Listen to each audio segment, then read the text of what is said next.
Good evening, everyone, and welcome to another episode of Let's Talk. This episode, our special guest is Lex. Welcome, Lex. Topic today is parental issues affecting romantic relationships. Now, Lex, what made you choose this topic?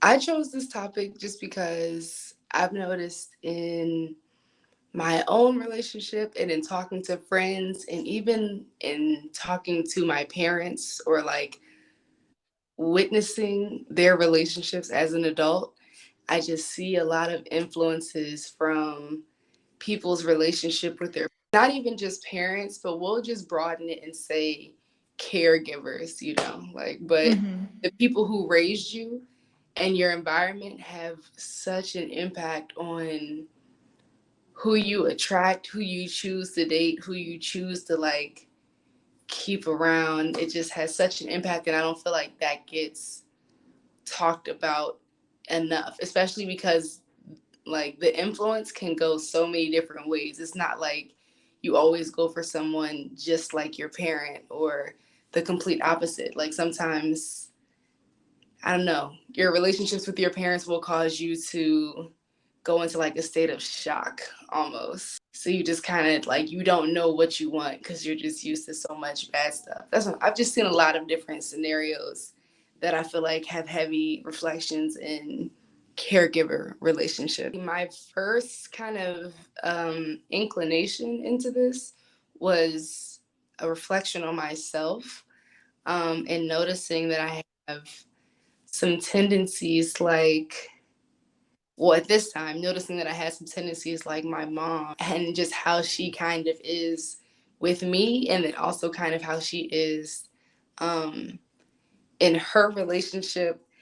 And so for me, I just noticed this lack of like vulnerability, like not wanting to appear hurt or sad, only ever letting myself appear as like angry or just not expressing anything at all.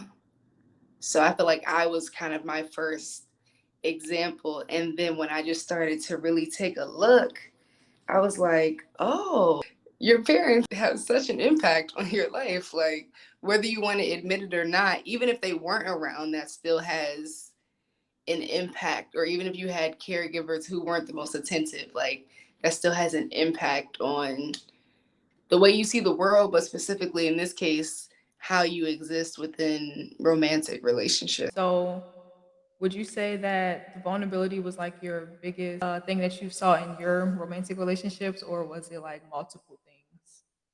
I would say it was multiple things. Definitely vulnerability, definitely communicating. Like when it comes to having difficult conversations or conversations where I'm wrong, but maybe I'm just embarrassed and don't want to admit that I'm wrong. Like being okay with being vulnerable also in that way with my partner and then communicating like my needs and when I feel hurt and when I need help. These are not really things I feel like my mom did or was like super receptive to. So that's where I would definitely say like that's what I've noticed. Do you feel like that's true though for you? Do you feel like you've ever noticed that? Oh, Or most definitely.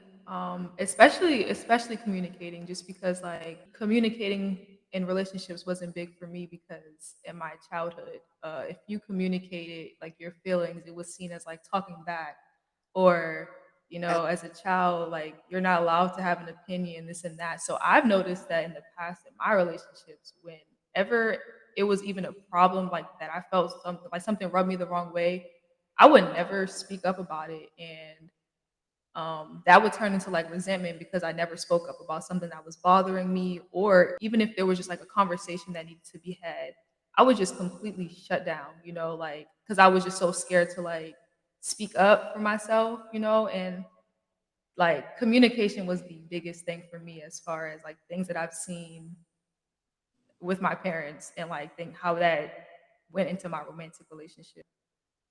so do you feel like that's something that you've like, or that you're growing out of, or do you feel like it's something that you still kind of are more in a place of struggle with? I'm not struggling with it anymore. What's funny to me is that I feel like now that I'm not in that place of struggle with communication, I am kind of attracting people who do struggle in that department. And so why do you think that is? My first or my second serious relationship, I would say that I was the person who wasn't really as aware as my partner was. And before I couldn't see where my past partner was coming from as far as like the things that they were trying to explain to me. And so this past relationship that I attracted, I pretty much feel like I got a front row seat of everything that my past partner was talking about because I literally had to go through it with my most recent partner.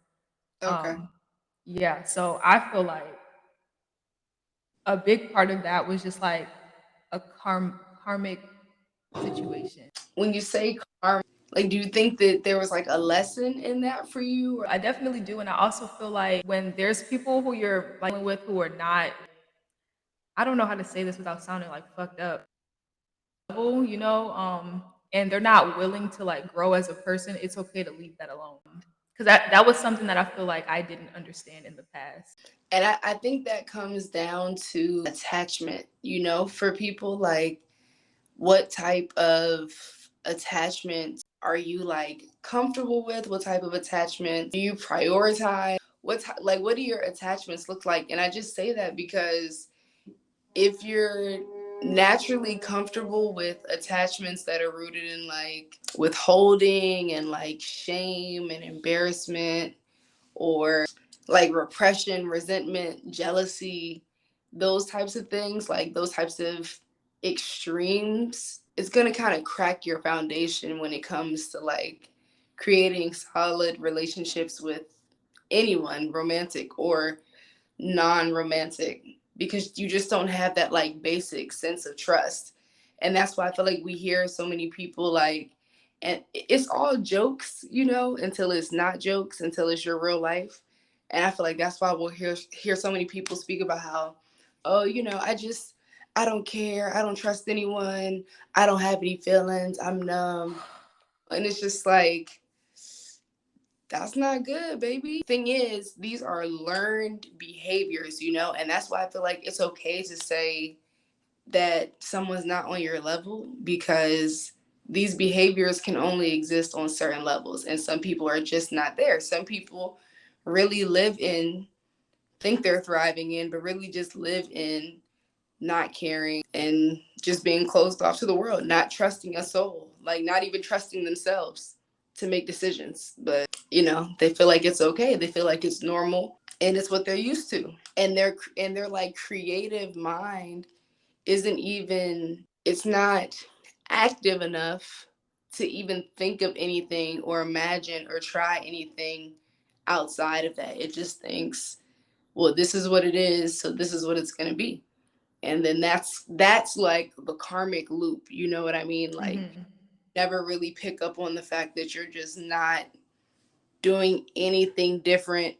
You're not like playing with any measures of like frequency, whether it be time, whether it be your mind, whether it be your emotions. Like, you're just not kind of doing anything. That's how you get trapped, you know. But if it's normalized, then you kind of have to, yeah, be on a different level to step out of that normalcy into something else to then create a new normal. I was just having a conversation with another friend about that. We were just pretty much talking about how like there's a lot of zombies walking amongst us and it's glorified in a way where people are constantly talking about, oh, I'm numb, I don't have feelings. And I wasn't one of those people who were big on like, oh, I'm numb and I don't have any feelings, but I definitely was once in that kind of mindset, in that kind of loop that you were talking about.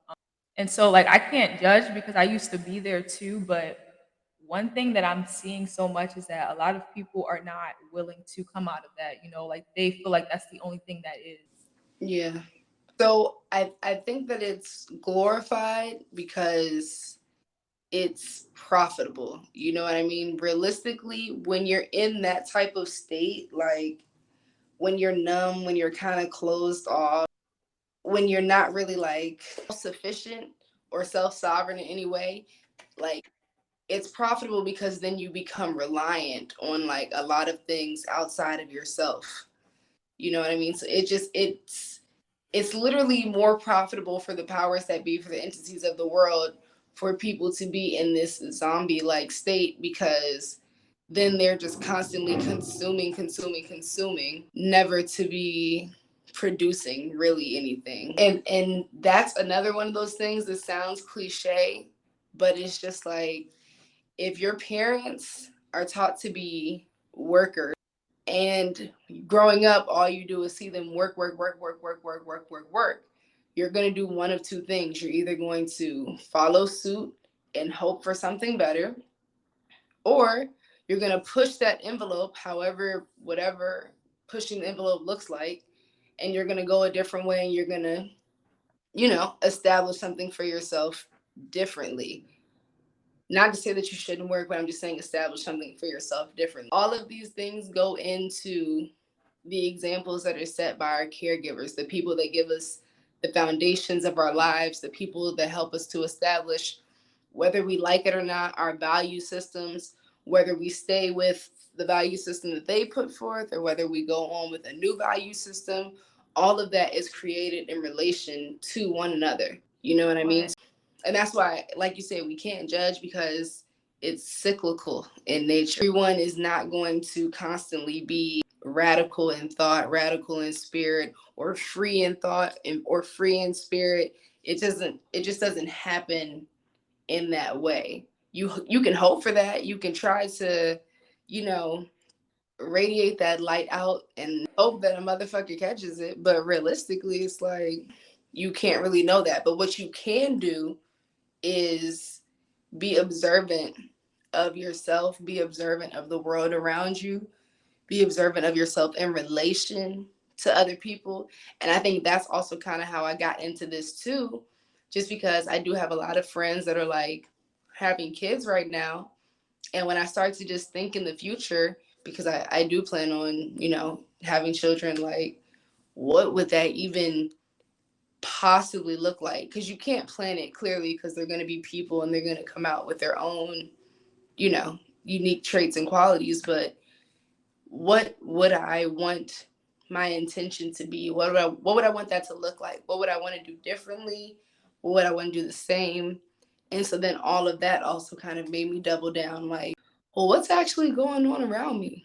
Like, what do these dynamics look like with my family, with my friends, with my romantic partner? Like, what does all of this mean? How does it relate? What's the difference between the people you've attracted in the past versus like now? Oh, honestly, I was attracting people who were looking for love because I was looking for love and had a lot of love to give. However, even with that being what it was, I was still coming in contact with like a lot of other people who had very specific issues with their parents, like very, very similar to mine, I would say, like with both my parents. And it would be with both of their parents too. So I feel like I was meeting a lot of people like that. I was meeting a lot of people who kind of felt like they existed on this line that kind of travels within and outside of their community. Like there was a sense of belonging, but then there was also a sense of being, I want to say other, or like separate, or just different. So I definitely feel like I was attracting a lot of that. And then at some point I was just attracting like lust, because that's what I was giving out. I was attracting toxic hot girl activity, because that's a thing, and it was a thing before, new hot girl culture. But yeah, I was attracting that. I've had a very mixed portfolio as far as romantic interactions go. So you find that like y'all were doing the same thing within the relationship, like behavioral wise? I feel like at certain points we were doing similar things, and then at other points there would be like a difference in maturity, I feel like, as far as handling situations. And typically I feel like that difference would be in my favor. And it wasn't up until my most current relationship that I came across someone who's family dynamic was like super different than mine, but still had like a similar. It's like it couldn't be more different, but then it still somehow was able to find connections. And so because of that, I feel like he had a greater sense of like emotional maturity when it came to dealing with the reflections. You talked about you were attracting some people Mm-hmm. who wanted love because you had a lot of love to give. Well, I want to know what love means to your words. Simplest definition, the one that popped into my head immediately was love is a strong feeling followed by action. That's what I would say. Like simplest term. That's what love is. Unconditional love would be and is having strong feeling towards something, an object, person, place, whatever, and loving it regardless of like how it changes. Like nothing can taint that. And do you feel like humans are capable of giving unconditional love? Absolutely. I feel like humans are capable of giving unconditional love, but I feel like sometimes humans will give unconditional love, not receive it back, and in return, not know how to like sever that attachment, but keep the strong feeling, which is a possibility. I definitely feel like humans are capable of giving unconditional love, but I also feel like there will always be at least some type of like condition, whether it's conscious or not, on that love. And see, I think you could love someone forever through anything. It's about whether or not you continue to show that love. And that's why I'm saying like it gets to a point where love can lessen. And I guess that's just like everything kind of existing on a spectrum. But I feel like you could love someone through anything, but loving them is just gonna be a little bit different. Like loving someone, you could still show the action of loving them, but like loving them from afar by like, people who be like, I'm gonna love you from afar, I'm gonna pray for you. You know what I mean? Like Mm-hmm. that is still to me a show of like unconditional love. Like I know you want some shit because you really want some shit. You know what I mean? Can't be near you, can't fuck with you, but I'm thinking about you and I'm gonna put good thoughts out when I think about you. I feel like that's unconditional, and I feel like that exists more than like we talk about. It exists, but and this also goes back into like people just being on different frequencies. If you're dealing with somebody, this don't even have to be romantic, but just in any way, shape, or form. And like you said, they own some shit, and you're like, okay, I realize that we can't coexist, or we can just agree to disagree. But I know you're on some shit, and I can just love you from a distance and still pray for you.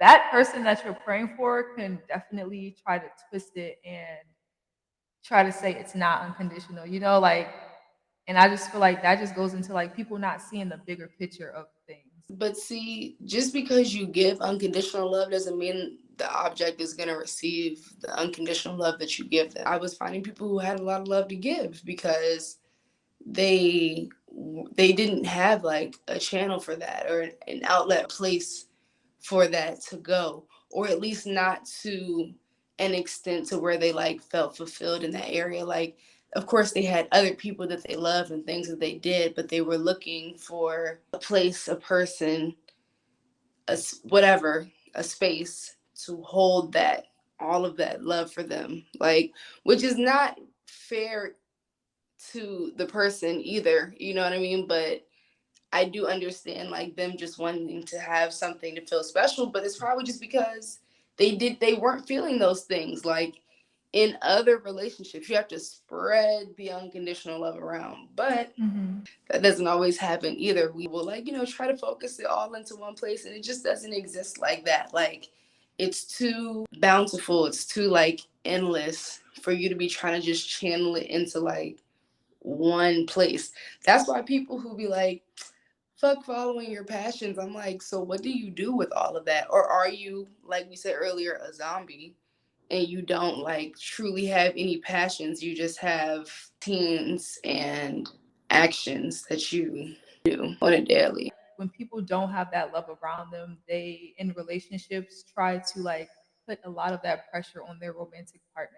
Absolutely. That person becomes their world, you know what I mean? And the thing is, usually those people who do things like that are the people who like never learned that their love could be channeled out to like new sources. These are the people who have just kind of always been looking for love, looking for love, looking for love, looking for love, looking for love. Like if you're I mean, I don't want to say that because some people are in like really bad situations, but other people I would encourage to be a little bit more like open and aware of the love that is around them. Do you feel like there's love around you? I definitely do feel like there's a lot of love around me, and I'm not in a romantic relationship. I don't know about you, but I talk to a lot of people who feel like if there's not like a significant other in their life, then they're lacking in that department. No, absolutely. I have a lot of friends and have spoken to people who do have this sense of like impending doom when their roster is down to like one. I get it, but at the same time, this just also brings me back to like spreading your love around for real, because Mhm. then I also feel like a good and nurturing relationship, if you're in it, will also like give you a greater appreciation of your non-romantic relationships, because there is a difference like in just the quality and just the things that happen. Like they all kind of mirror one another, but there is just a difference a little bit, just as how like your romantic relationship is going to be different than your relationship with your siblings or with your parents. Each grouping, each place holds a different type of space. So I definitely do hear a lot of people who feel like their world is ending when they don't have someone. And I would just encourage them to tap into their family and tap into their friends. Humans are like meant to gather and commune, especially like our people. We love a gathering, you know what I mean? We do it all the time. So it's not like beyond me as to why people have this urge to like, connect, but I would just encourage them to find other connections outside of just dating and like partners and things like that. Because those things can also only take you but so far. Like you should have other spaces of love. I can't make it any like dreamier than that. You just need to find friends, seriously, and or get to know your family if that's what you want to do. Both, maybe, I don't know. But there should be some sort of connection. Getting out into nature is beautiful. We cannot forget also that humans are a part of that nature. So it's just like all of these things together in harmony, cracking me up, like all these quotes, but like live it, like all of harmony. That's actually what makes the most sense. And that's what would leave people feeling more, like I said earlier, secure in their attachments. There just seems to be, and for anyone who like is super deep into like chakras, it would be the root chakra. Like there seems to be this real void in attachments, and a lot of it to me stems from um basic needs not being met, basic emotional needs, because there's also this thing in like the Black community that if you got clothed and fed, then you shouldn't have had any issue with your upbringing, and you should just be grateful that you were alive and clothed and fed. And while you should be grateful for that, I think if there's an opportunity to extend your care beyond just clothing and feeding a person, then you should get to know them at a more emotional, energetic, spiritual level. And that goes for parents, children, everybody. Like, but it just can't be this thing of just, okay, well, I did this for you. And that's why I said that even is what kind of impacts my definition of love, because I do believe it's a strong feeling. And I do believe that that strong feeling is what carries and drives a lot of caregivers to provide for their children, especially clothing and feeding them, because they do love them and care for them. But then I think that's why I'm saying followed by an action, because I think it has to extend beyond just um the tangible. Like, what can I get for you? What can I show you? What can I put in front of your face as a representation, as like a symbol, as opposed to how am I actually making you feel as like living, breathing being. And I think that gets lost, like in most relationships. We get to these places of like expectation, and the expectations are really just projections of like things that we want that we feel like we don't have, or that we feel like we need to look a certain way or feel a certain way. And it's just like, but just allow that person, allow that other, allow people to be, and allow yourself to be around them. And then if everyone just started like allowing everyone to be themselves more, I think it would be a lot easier for niggas to just decide who they do and don't want to fuck with and be 10 toes down, and it would be less beef. If you really don't fuck with how people are moving or who they are as a person, it's okay to leave that alone. It's okay to be by yourself. You know, the more you get to know yourself, the more you realize what you do and don't want around you. I feel like a lot of people just jump into a lot of relationships and they don't really know like what they want. Realistically, when it comes to like, let's call it what it is, when it comes to using people because you're lonely, that's not even something that most people would just be honest and like admit that they do, even though they know that they do it. Loneliness, like most things, is like a perception. You know what I mean? Like, what is alone? What is alone? I'm trying not to get deep because I'm, like, I don't know, people might not be on shrooms. If you're on shrooms, then it just makes sense. You automatically know.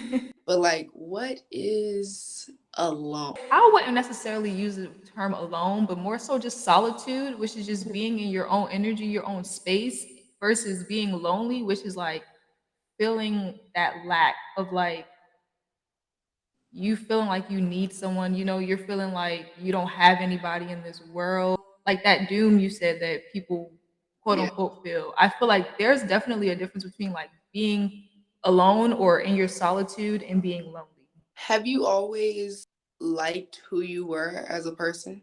I only ask that just because to me and you, solitude is like an appreciation of like our own inner life in light. You know what I mean? It's like you just sitting there appreciating just yourself, like being with yourself. Other people who other people in me previously who are not as like sure, confident, comfortable, in love with themselves, find that difficult because that reflection can feel overwhelming. Especially, like I said, if you don't have those foundational emotional tools to really kind of support yourself through that. Some people are able to pick that up by themselves and they pick it up early in life and they carry it with them. Or, as I like to say, they remember it from their last lifetime and they brought it back with them. Other people take a little longer to remember. Some people are just not fated for that, and that's like a Mhm. whole conversation in of itself. Like, it's part of the reason, even in my work where I do more private client things than like group things, is because one is not supposed to like be on the same shit and on the same level. And we said that even earlier. So for me, it's like I would rather just work with the people and be around the people who in this lifetime, that's their plight, that's their path. If it's not your plight and it's not your path, I don't know how much we're supposed to kick it professionally this time around. You know what I mean? Like, and so it's just that type of thinking where you just realize that like if we really get into this thing of past lifetimes, karmic debt, karma, all of these things, rebirthing of the soul, then you have to understand that like each lifetime comes with its own set of challenges and its own set of lessons and obstacles. And some things are picked by us, or this is my belief. Some things are chosen by us in the spirit world, other things are chosen for us as we come into this world, but both things ordain kind of like our fate. And so it is fated for some people to suffer emotionally, physically, spiritually, financially. It depends. Some people are slated to suffer. Some people, and because I also believe that we choose our parents too, which is something, and maybe I should have mentioned earlier, but it's like you have the potential to either learn the lessons in the loop, move on to a different part of your bloodline, or you kind of keep that going. I truly do believe that, only because I just feel like that's what has been shown, you know? And I think that it's this kind of like karmic looping that ultimately decides the history that's told. Because what we're actually like seeing in the history unfold are the lessons that have or have not been learned, and how time has moved through these lessons. When you say like some people are just meant to suffer, do you feel like a reason why some people don't enjoy that is because of the self reflection that might occur? I was having a conversation with someone who they were just pretty much saying like most people don't like to sit and reflect because they don't want to like do the whole accountability thing. And how do you feel about that? I think that those people, to me, would be direct examples of what I'm speaking to right now. And it's not to say that like this could not change for them, because fate can change to a certain extent. But these are like, that's what I'm saying. You have to choose. You have to want to do better. Like your spirit has to be led towards that, and I literally mean has to be led towards that. Like, because you just have to be drawn to reflection. You have to be drawn to the difficulty that comes with reflection. You have to be drawn to like wanting to push yourself in that way. Most people are not drawn to that.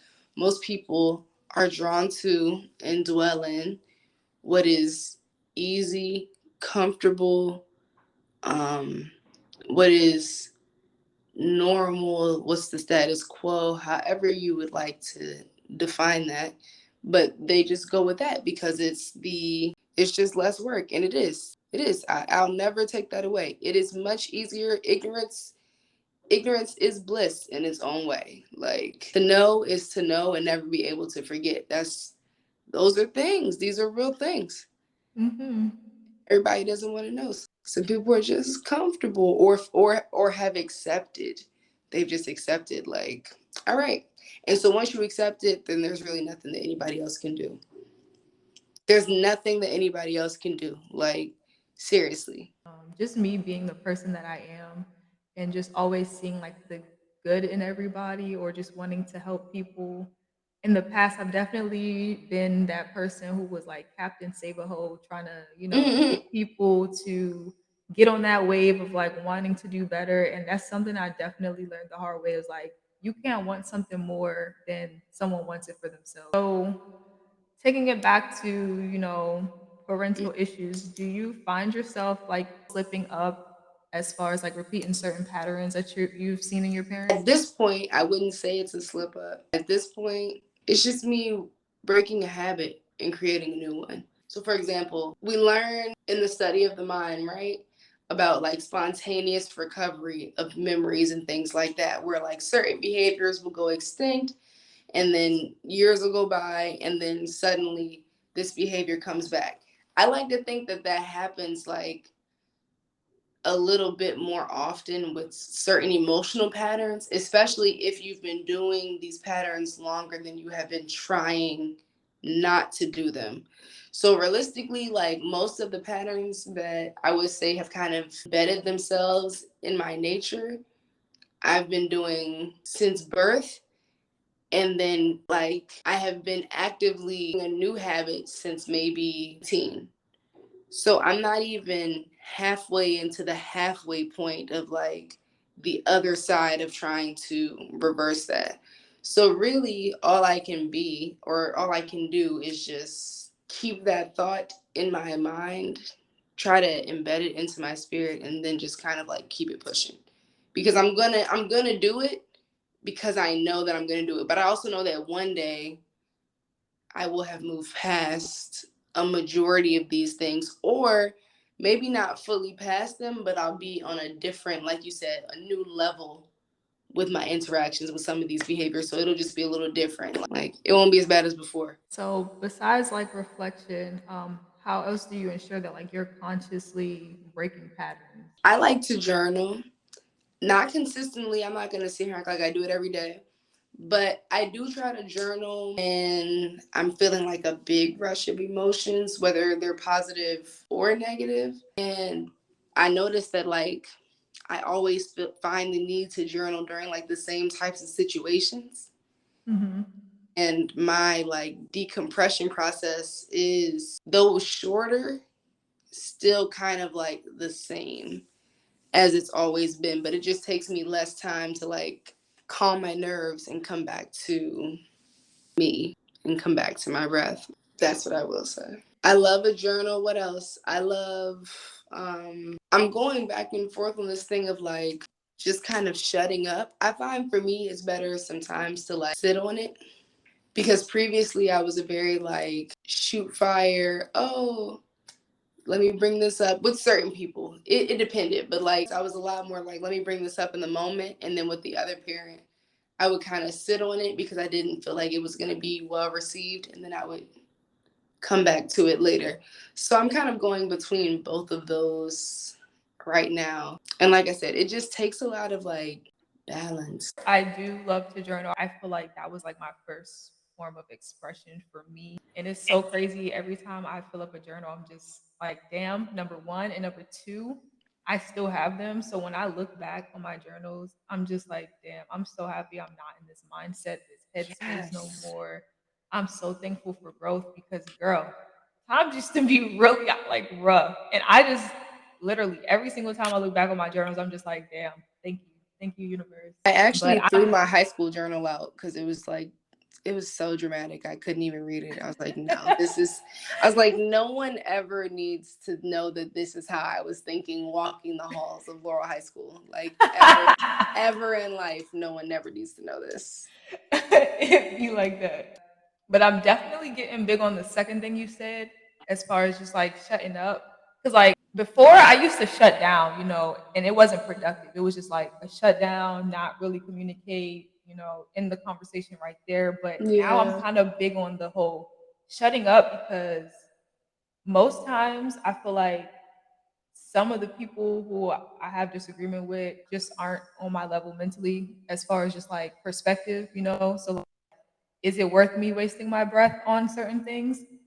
Second, I know a lot of things are done for attention. So it's like, again, is it worth me like giving my energy towards that? So I'm definitely big on shutting up now and just like letting things pretty much handle itself. Yeah, because the thing is, we can communicate, but I feel like I have to learn to communicate like up to a point. Because, like you said, when you just like, my issue is that I really be trying to meet people where they're at.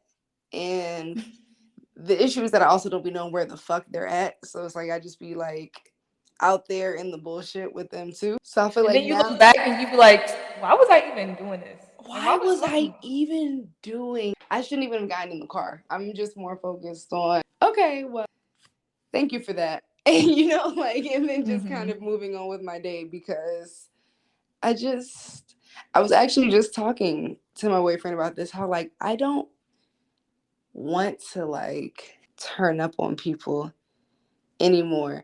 But it's honestly because I've already done that. Like, been there, did that. What my dad say, got the cap and the t-shirt. Like, I'm just kind of over that. I would like to communicate differently, more calmly, because I also know about myself that when I go to that place, it like you would just never guess that I delve into like mental health practices. If you like if you really saw me turn up, you would just never imagine that I care about anybody's quality of like mental health. You'd be like, whoa, that was, I just rather not go there. And the thing is, I don't care to stop myself either once I get there. These are like all things that I have learned through like actual life experiences. It's just no reason to go back there and to do that with people. For real. I'm trying to tell you, I would be so mad and I would go off so badly. I would be dizzy afterwards. Like physically dizzy and nauseous because I was so mad. There's no reason to be like that. I mean, I can say I can get to that point, but I feel like I'm kind of the opposite where I know, like I said, a lot of things are done for attention. So a lot of people, I guess you can say, they would think I'm like nonchalant in a way where it's like, oh, she doesn't care. She doesn't care about me, or she doesn't care about this conversation, or she takes it as a joke. And it's just like, mm, should I really let you turn me up like this? Like, is it really worth that? And You see, I'm know? gonna be honest with you, I can't imagine anyone getting you mad. People definitely get me mad, and I feel like also what I've learned is that if you're bringing a monster out of me, because I've definitely been the person who have turned up and be like, damn, monsters do exist, and I'm looking at myself. If you ever got me to that point, there's no reason why we ever need to be near each other. Like, you don't deserve to be around me if you're that type of person. There's nothing that I really give a fuck about to the point where I'm like big mad, just because I feel like I look at a lot of things logically more than like emotionally. And if logically some shit don't make sense to me, or if I hear you say something, I'm just like, oh yeah, this doesn't really make sense. I'm not about to go there with you, like I just already know it's not worth it. Oh, and see, my fiery ass is like, let me show you who can scream louder. You want to say something evil? I'm gonna say something like you just. And it's like, why did you say that? It's always after that. For me, it was always just like, now, girl, why did you say that? That's the thing though. You can say that though. Not a lot of people can say that. A lot of people will go off at the mouth and say some really out the wall shit and then be like, yeah, oh, I should have said afterwards. They'll be like, oh, yeah, I should have said even more. But like, you can go and be like, now, why did I even stoop to their level? You know what I'm saying? And like, that's what we were just talking about. There's two different types of people on two different types of wavelengths, like, not a lot of people can turn around and be like, yeah, I probably shouldn't have said those things. That's Yeah. true.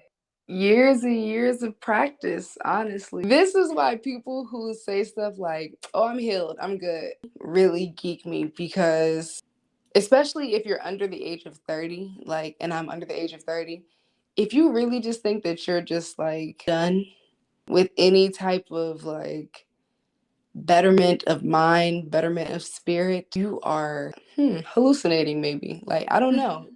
Delusional. It's just not true, because like I said, even when I started to do like the parent reflections, you have to think, like, if you're thinking logically, you're thinking about numbers, you have been doing whatever it is that is kind of keeping you from having like healthy and peaceful, like, and open relationships with other people. You've been doing that longer than you've been trying to change that. So how could you possibly think that you've just done everything that there is to do to make yourself better, or to not even to make yourself better, to just naturally be better and learn from the world around you? How could you possibly think that? As long as I feel like as long as you're alive, bro, you're never going to be fully healed. Like, there's always some type of growth that needs to be done. Like, nobody's ever truly fully healed. Exactly. So Mhm. how like, even though certain ways that we've been brought up and certain ways that our parents have affected us, do you feel like ultimately it's up to us to break these patterns? Do you feel like, yes, things happen to us, but it's ultimately up to us to do whatever with it? Simple answer. Absolutely. It is up to each and every one of us. This goes back into my whole little um fate discussion earlier. Like, seriously, if you think, and I'm just saying fate because everything is perspective. So if you're able to kind of rationalize it and then feel it, because I also feel this to be true, also, then in addition to just like kind of having deduced it, if you can look at your life and kind of think in terms of you being a student of your life, learning from life, it will really kind of change your outlook. And I don't want to lie to you and act like every single time something bad happens, you're just automatically going to be like, what can I learn from this? Like, no, it's okay to react, and feel however you feel in that moment. But then after that, then really just say, like, what can I learn from this? What can I be getting from this? Maybe ask yourself, what am I not seeing? Where have I seen this before? Why does this keep happening to me? Or how, not even why does this keep happening to me? How do I keep ending up in this same situation, coming into this same type of occurrence? Like, these are the types of questions that can really lead you to live a different life if you so choose, if you're so pulled. If you heard those questions and was like, girl, shut the fuck up, I'm not talking to you. I'm just not talking to you. I hope you have a great life, but I'm just not talking to you. That those would be my final thoughts. It is absolutely up to each and every one of us. As much as you put into it is as much as you'll get out of it. I also do firmly believe in that. Definitely. Yes, ma'am. Well, if there's nothing else, I have some closing cues for you. Yes, close them, cue them. All right. So, first question, what inspires you the most? My community and their pain. How do you recharge? I recharge by eating. Oh, yes, by eating. I recharge by doing really extreme stretches and yoga poses and breath work. And I recharge by talking to people and getting hugs. Definitely, definitely. What do you want to leave this world with, like your legacy? I want to leave this world with the pride that I was able to help someone learn just a little bit more about their body. What's a lesson you've learned the hard way? Ooh, shit. Ooh. What's a lesson I've learned the hard way? Money doesn't grow on trees. That's a great one. All right. And the final one is, what are you most thankful for? Today, I'm most thankful for moving to New York. Today. That's what it is today. All right. Well, thank you, Lex, for being a guest on my show. Of course. Thank you for having me. Also, you should let everybody know like what your ad is and what you have Oh, going on and where they yeah. can find you because Lex has some amazing things, amazing offerings that I feel like everybody should know about. Oh, yes. Shameless plug. Okay. You can find me. No, you can find me for sure though on Instagram at High Priestess. It's HEYE_priestess. I offer loving Thai massages. I lead meditation, guided meditation, visualization, breath work, and I also hold yoga classes and private stretch and conditioning. So holla at your girl. I have some other things that I do, but that's only by request. So feel free to reach out. Definitely reach out. Okay, everyone, stay tuned for the next episode next month. And yeah, have a good night.